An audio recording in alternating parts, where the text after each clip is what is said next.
آیا با واقعیت فرهاد دریا، هنرمند مشهور افغان، به سرطان حنجره مبتلا شده است و خداحافظی فرهاد دریا برای همیشه از هنر موسیقی؟ گریه های آریانا سعید برای مریضی فرهاد دریا که هرگز باور نخواهید کرد. فرهاد دریا در کدام کشور زندگی می کند و رابطه میان فرهاد دریا و آریانا سعید چگونه است؟ من در این ویدیو پیرامون حقایق همین ماجرا خواهم پرداخت.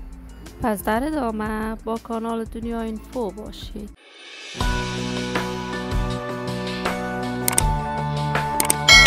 سلامتی نثار تک تک به شما دوستداران نهایت ترجمند کانال دنیا اینفو. شما را خوش آمدید میگم به یکی دیگر از ویدیوهای جذاب و دیدنی این کانال.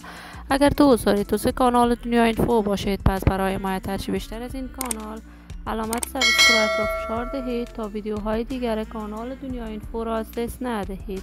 فرهاد دریا، هنرمند محبوب، چهره شناخته شده و مطرح در میان مردم افغانستان، علاقه‌مندان و دوستداران خاصی دارد. فرهاد دریا توانسته است در مدت خیلی کوتاهی دل میلیون‌ها افغان را از آن خود کند. وی کارهای هنر موسیقیش را از گروه باران در آن زمان در افغانستان آغاز کرد، اما در جنگ‌های داخلی اول در افغانستان مجبور به ترک کشورش شد. وی در کشور جرمنی زندگی می‌کند.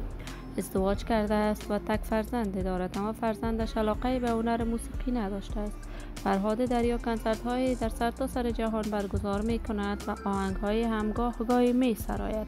تازه تصاویر فرهاد دریا در صفحات مجازی افغانستان نشر شده است که این هنرمند به سرطان حنجره مبتلا شده است و به همین دلیل دیگر نمی‌خواهد آهنگ بسراید و تمامی کنسرت هایش که قرار بود در سال جاری برگزار شود لغو کرده است. این همه در حال است که آریانا سعید به خاطر مریضی فرهاد دریا میگریید و در تازه ترین کنسرتش از تمامی دوستداران و طرفدارانش طلب دعا و نیایش کرده است. من هم آرزوی شفایاب شدن هرچی عاجل برای فرهاد دریا از بارگاه عزت الله تمنا دارم. دوستداران و همراهان نهایت ارجمند کانال دنیا اینفو، شما هم نظریاتتان را در بخش کامنت با من شریک بسازید. این ویدیو را با علاقه‌مندان و دوستداران فرهاد دریا و اشتراک بگذارید.